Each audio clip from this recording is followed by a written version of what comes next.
首先我要向受害的我们的第几个球员及家人，我要表达最深的歉意，因为教练管理的不当，还有我们研究计划进行的缺失，以及学校行政管理机制的问题，让球员们让你们受到伤害，受到委屈，我非常的抱歉。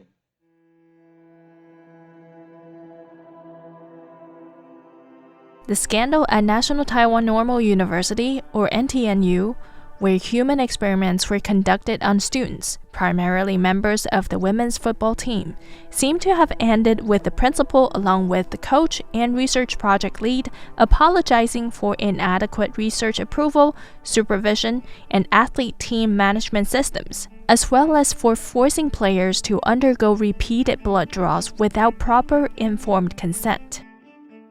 The school promised to provide victims with mental and legal counseling along with reforms to its research oversight. The university president even expressed disappointment that students had lost so much trust in the university that they chose to go to the media instead of reporting the case internally first. But they did. We didn't use the interview, the press conference. The first we used it's a meeting in government. Politicians help us to ask why we have to do this. Did you get their consent or not? We just ask from the politician. But the school used the news to say the students say something wrong. They are lying. We didn't do that.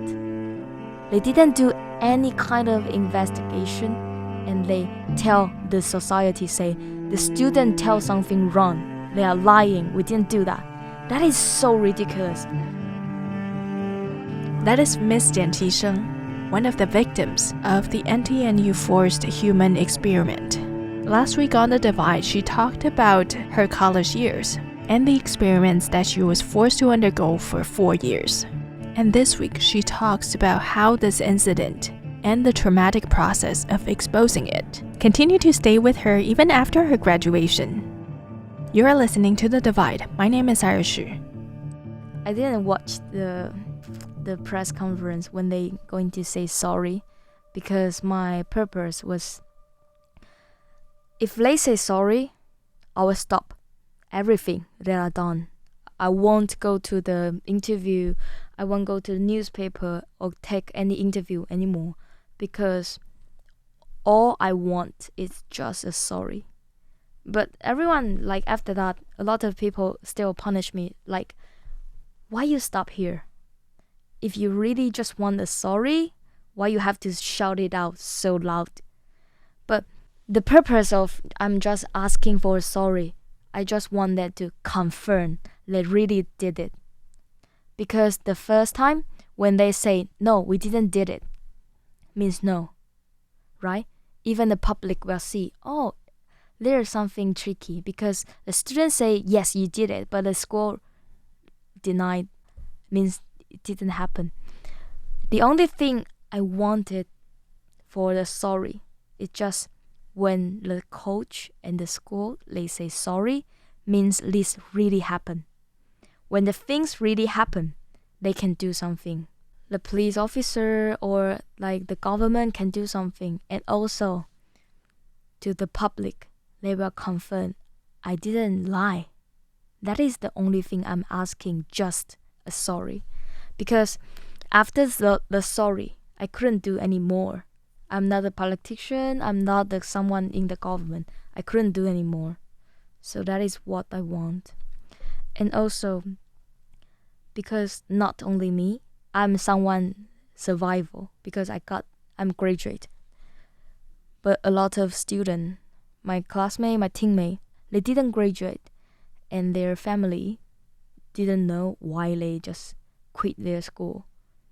When they say something, maybe the family won't agree, or they don't think the school will do these kind of terrible things. The only chance to let someone know it's not their fault. Have to from the schools, how to say, 道歉.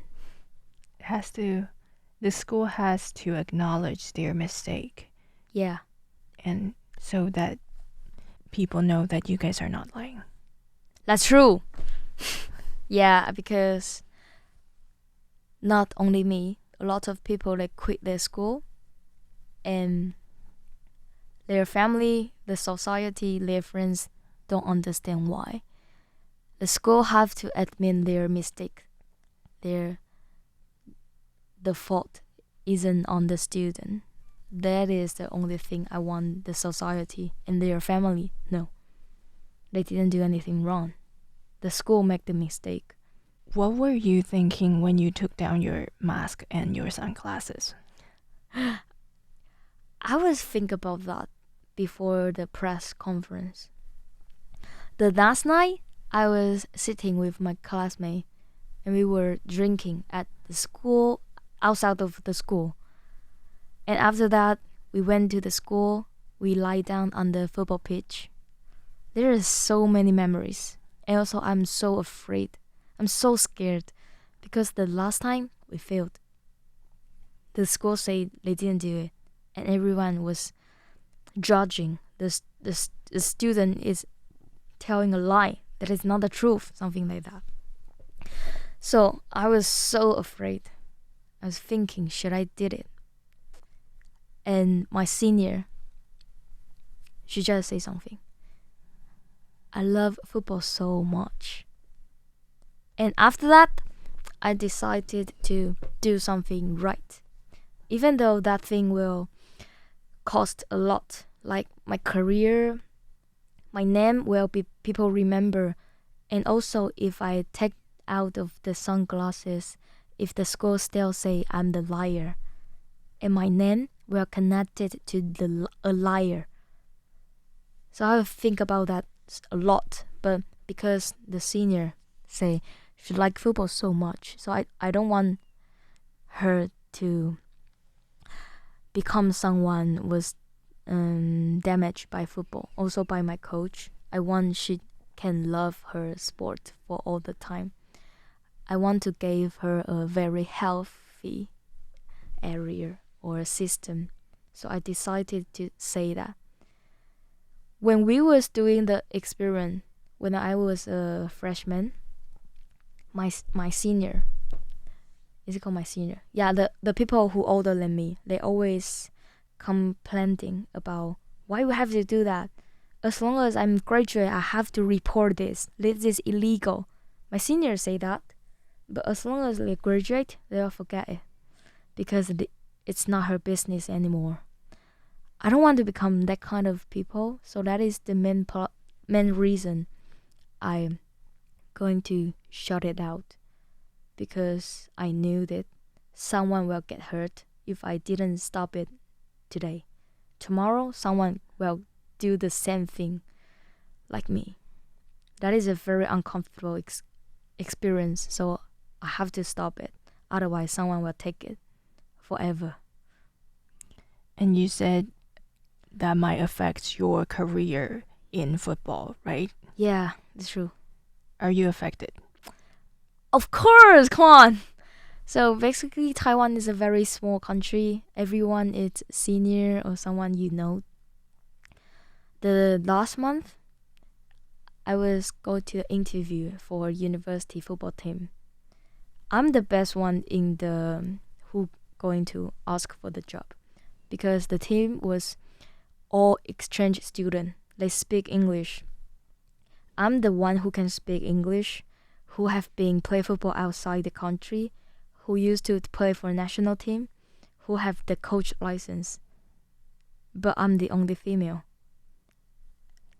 And they hire me at the first. But when they noticed I'm from this case, I'm the guy who report this thing. And they say, no, because you are female, so we think it's better we have the men to coach them. Which team is this? I won't say it, but this really affected to my life. And I saw on your thread post Yeah. that you no longer play football. Is that true? But that is my plan actually. Like I was a I was someone really like to planning myself, my life. I have a well planning.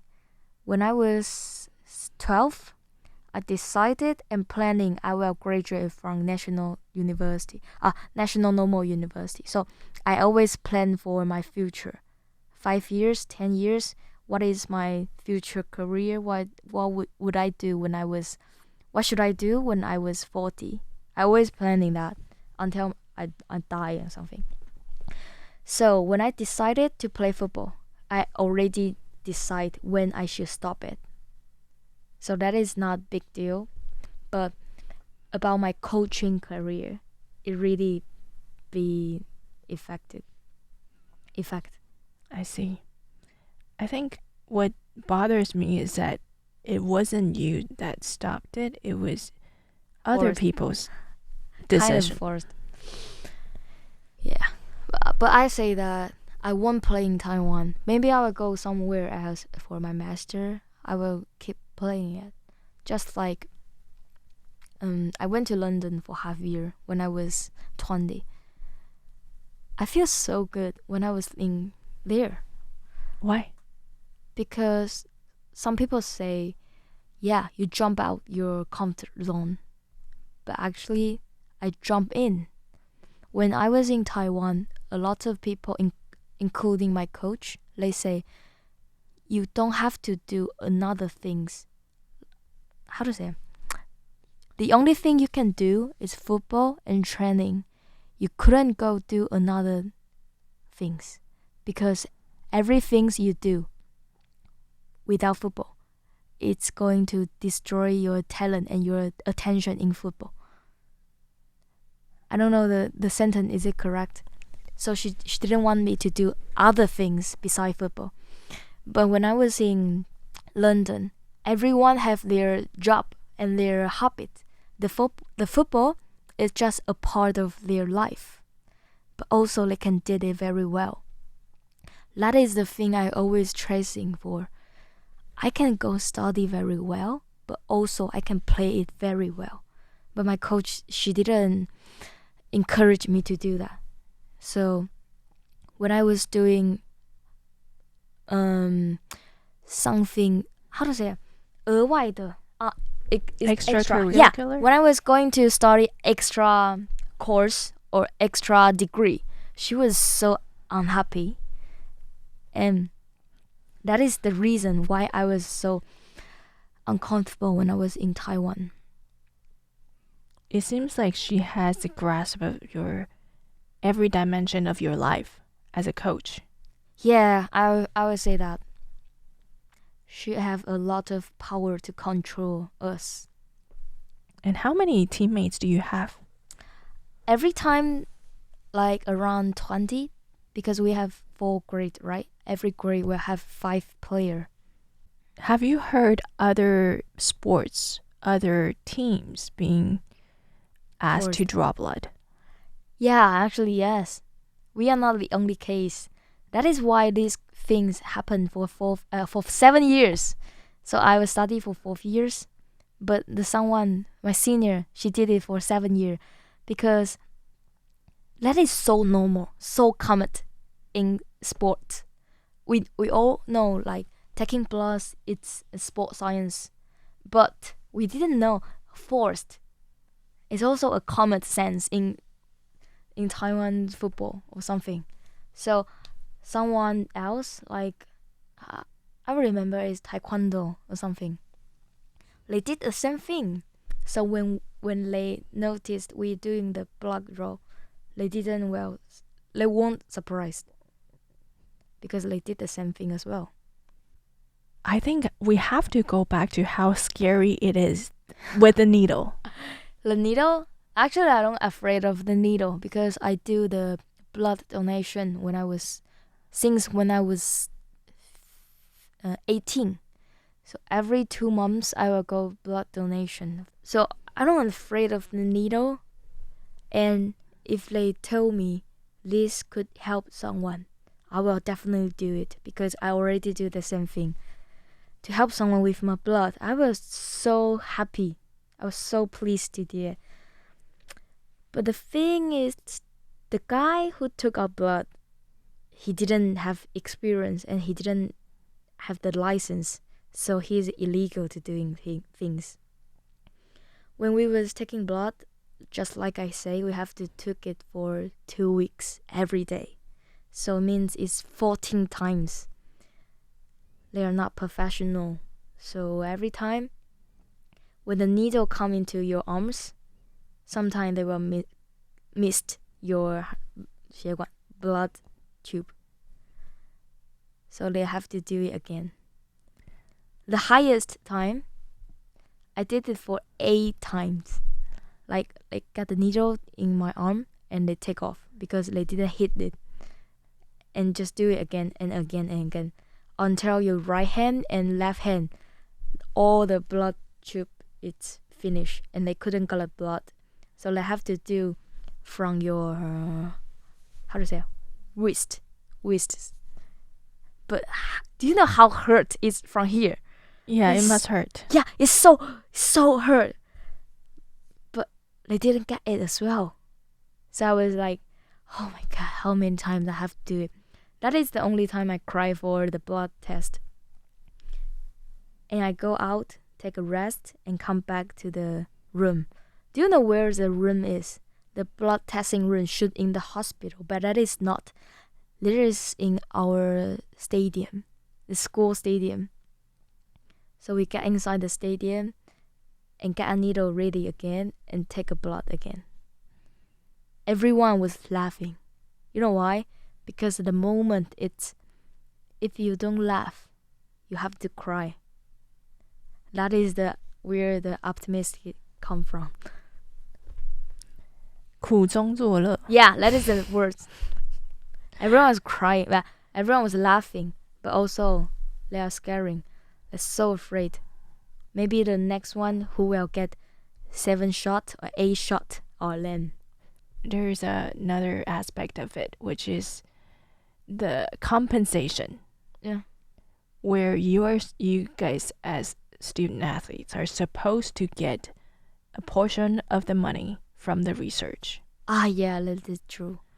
So if you're going to do some research, you're supposed to get some money, because that is kind of reward for compensate your. Yes. So the money will go directly to our account. But it's not much. It's just like, how much is it? Around 400 USD. For how many blood? 2 weeks. So it's 14 times. But you know, the experience is not just taking your blood and you can go back and rest. It's taking your blood. After that, you have to do almost 10 physical exercise. You have to sprint for 19 minutes. And you have to do a lot of tests as well.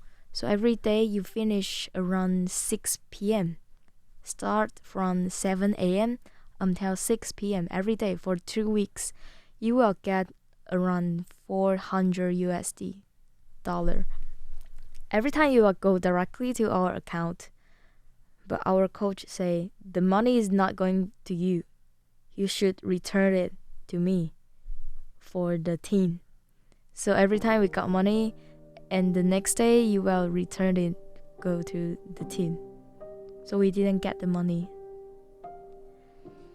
There are so many layers that's wrong with this approach. Not only did you not get the money, you didn't even agree. Yes, that is true. We didn't agree. We didn't know what we should do and when we can stop it. Agree is the first. We didn't know what to do is the second. And the third thing is we didn't get the money. That is the thing happened in the past 7 years. And you endured 4 years. Yes, that's true. You decided to come out at the end of it. because I'm graduate.